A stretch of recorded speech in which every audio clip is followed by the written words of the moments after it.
പ്രേമത്തിന്റെ കാര്യത്തിൽ എനിക്ക് ഒരുപാട് എക്സ്പീരിയൻസ് ഉള്ള വ്യക്തി എന്ന നിലയിൽ എനിക്ക് ലിനുവിനേക്കാൾ ഒരുപാട് എക്സ്പീരിയൻസ് ആ കാര്യത്തിലുണ്ട്. എനിക്ക് തോന്നുന്നു ഏകദേശം ലിനുവിന്റെ അറിവിൽ തന്നെ എന്റെ 6ാമത്തെ പ്രണയം കൊണ്ടാണ് തോന്നുന്നു. ലിനു സിജോ ഇപ്പൊ വേണം അതൊക്കെ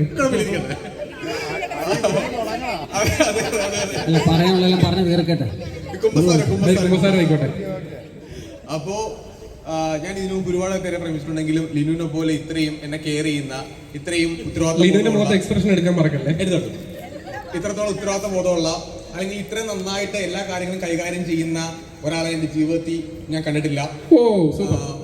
അപ്പൊ എനിക്ക് മൈക്ക് തരാം.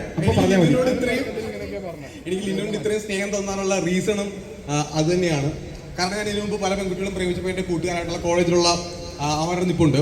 അപ്പൊ അവന്മാർ എനിക്ക് പലപ്പോഴും പറഞ്ഞിട്ടുണ്ട് ഇത് 2-3 മാസം കഴിയുമ്പോൾ ഇതങ്ങ് തീരും എന്നുള്ളത്. അങ്ങനെ തീർന്നിട്ടുമുണ്ട്. പക്ഷേ അല്ല സാറിനെ പക്ഷേ ഇത് ഇത്രയും നാളും നീണ്ടു നിൽക്കുക എന്ന് പറയുമ്പോഴത്തേക്കും അത് ലിനു എന്ന് പറയുന്ന വ്യക്തിയുടെ ആ ഒരു ക്യാരക്ടർ കൊണ്ട് തന്നെയാണ്. അത് എടുത്തു പറയേണ്ട കാര്യമാണ്. കാരണം ഞാൻ ഇതിനു ബിഗ് ബോസിൽ പറഞ്ഞിട്ടുണ്ട്, എൻ്റെ ഏറ്റവും മോശം സമയത്താണ് ലിനു എന്നെ പരിചയപ്പെടുന്നത്. അപ്പോൾ ലിനുവിന് വേണമെന്നുണ്ടെങ്കിൽ എൻ്റെ ആ മോശം സിറ്റുവേഷനിൽ നിന്ന് ലിനുവിന് വേണമെന്നുണ്ടെങ്കിൽ ഈ അഫെയർ അവിടെ സ്റ്റോപ്പ് ചെയ്തിട്ട് പോവാം. കാരണം സാമ്പത്തികപരമായിട്ടും മെന്റലിലേക്ക് ഞാൻ ഭയങ്കരമായിട്ട് ഡിസ്റ്റർബ് ആയിട്ട് നിൽക്കുന്ന, അല്ലെങ്കിൽ ഏറ്റവും മോശം സമയത്താണ് ലിനുവിൻ്റെ ലൈഫിലേക്ക് കടന്നു വരുന്നത്. അവിടെ മുതൽ ഞാൻ ഇവിടം വരെ, അതായത് ഞാനിപ്പോൾ ഇവിടെ നിങ്ങളുടെ മുമ്പിൽ നിൽക്കുന്നുണ്ടെങ്കിൽ അതിന് റീസൺ എന്ന് പറയുന്നത് ലിനു എന്ന് പറയുന്ന ഒറ്റ ഒരാളാണ്. ലിനു എന്നെ ഓരോ കാര്യങ്ങളിലും ഗൈഡ് ചെയ്യുന്ന ഒരു രീതിയുണ്ട്. ഞാനിപ്പോൾ എൻ്റെ ലൈഫിൽ എന്ത് കാര്യം ഉണ്ടെങ്കിലും ഇപ്പോൾ എനിക്ക് തോന്നുന്നു ഇപ്പോൾ ഞാൻ ഓരോ കാര്യം ചെയ്യുമ്പോഴും ഞാൻ ലിനുവിലേക്ക് ചോദിക്കാറുണ്ട് ഇത് വേണോ വേണ്ടയോ എന്നുള്ളത്.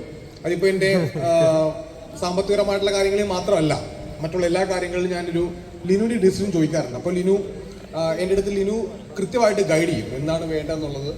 ലിനു എന്ത് പറഞ്ഞാലും അത് ഓൾമോസ്റ്റ് ലാസ്റ്റ് ശരിയായിട്ട് വരാറുമുണ്ട്. ചില സമയത്ത് ഞങ്ങൾ തർക്കം ഉണ്ടാവും, രണ്ടുപേരും രണ്ടഭിപ്രായമായിരിക്കും. പക്ഷേ end of the day Linu പറയുന്നതായിരിക്കും കറക്റ്റായിട്ട് വരാറുള്ളത്. അതുകൊണ്ട് ഡിസിഷൻ മേക്കിങ്ങിലൊക്കെ ലിനു ഭയങ്കര പൊളിയാണ്. അപ്പോൾ അതെ, എന്നെ സായിനെയും പട്ടായയിൽ പറഞ്ഞു വിട്ടത് പോലും ലിനുവാണ്. കാരണം ലിനു എൻ്റെ അടുത്ത് പറഞ്ഞു കല്യാണത്തിന് മുമ്പേ നിങ്ങൾ ലൈഫ് കംപ്ലീറ്റ് എൻജോയ് ചെയ്യണം, അതിനുവേണ്ടി തായ്ലൻഡിൽ പൊക്കോളൂ എന്ന്.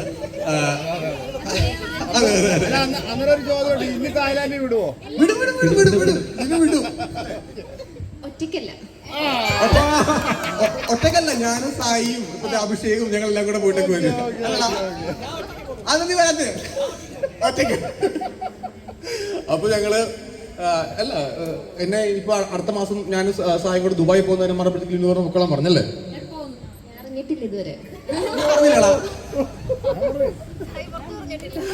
അപ്പം ലിനുവിനെ പരിചയപ്പെട്ടതും ഇപ്പോ ഇവിടം വരെ എത്തി നിൽക്കുകയാണ്.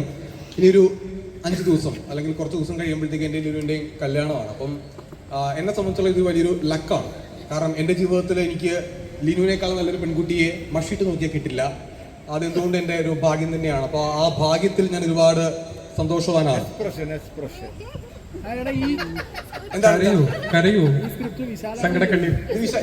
ഞാനീ പറഞ്ഞ മൊത്തം എനിക്ക് വിശാൽ സായും കൂടെ എഴുതുന്നതാണ്. ഞാൻ കാണാപ്പാടം പഠിച്ചിട്ട് പോകുന്ന പറയുന്നതാണ്. അല്ല കേട്ടോ, ഞാൻ ഭയങ്കര സീരിയസ് ആയിട്ട് ഞാൻ പറഞ്ഞേ. 6 വർഷമാവുക. മെയ് 28 ഞങ്ങൾക്ക് 6 വർഷമാവും. ഇന്ന് കിട്ടും നാളെ കിട്ടും എന്ന് പറഞ്ഞ് 6 വർഷം വരെ നീട്ടിക്കൊണ്ട് പോയി. ഫൈനലി അങ്ങനെ സമ്മതിച്ചു. 1 കൊല്ലമായി, പെണ്ണ് കണ്ടിട്ട് പോയിട്ട് 1 കൊല്ലമായി.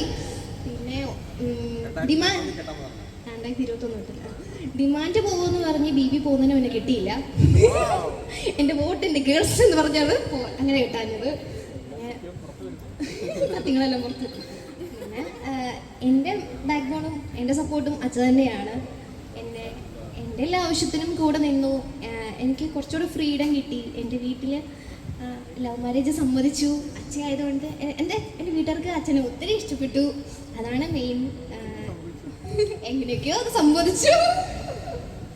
പിന്നെ ഇങ്ങോരെത്തി. എല്ലാം ഒരു ദൈവകൃപ. ഇനിയും നന്നായിട്ട് പോകുമെന്ന് ഞാൻ പ്രതീക്ഷിക്കുന്നു. ഒരു ധ്വനിയുണ്ട്. വഴക്കം ബഹളോ അത് ഞങ്ങളുടെ മനസ്സുമതം തലേന്ന് വരെ ഉണ്ടായിരുന്നു. വലിയ രീതിയിലായിരുന്നു. അന്ന് ഞങ്ങളുടെ വീട്ടുകാരെ എഴുതി ഇത് നടക്കത്തില്ല. പക്ഷെ കല്യാണം മനസ്സുമതം ഞങ്ങൾ ചിരിച്ചിരിക്കുന്ന കണ്ടപ്പോൾ ആരും പ്രതീക്ഷിച്ചില്ല ഇത്രയും ഉടായിപ്പാണോ ഇവര് രണ്ടും. അങ്ങനെ 6 വർഷവും ഞങ്ങൾ വിനിച്ചേട്ടനെ നന്നായിട്ട് അറിയാം. വഴക്കുണ്ടാക്കി വിളിക്കുമ്പോൾ വിനിച്ചേട്ടൻ ആദ്യം ഞങ്ങൾ സപ്പോർട്ട് ചെയ്തുകൊണ്ടിരുന്നത്. പിന്നെ സത്യമാണ്, വിനിച്ചേട്ടൻ എല്ലാം അറിയാം. പിന്നെ പെണ്ണുങ്ങളുടെ സൈഡ് കേട്ടില്ലെങ്കിൽ പ്രശ്നം വരുമെന്നറിയാലോ. അതുകൊണ്ടാണ് അച്ഛൻ എൻ്റെ സൈഡും ഞാൻ പറയുന്നതെല്ലാം കേട്ട് പോയതും. അങ്ങനെ വേറൊരു കാര്യം. പിന്നെ ഇങ്ങോട്ടേക്ക് എത്തി, എല്ലാം നന്നായി പോകും.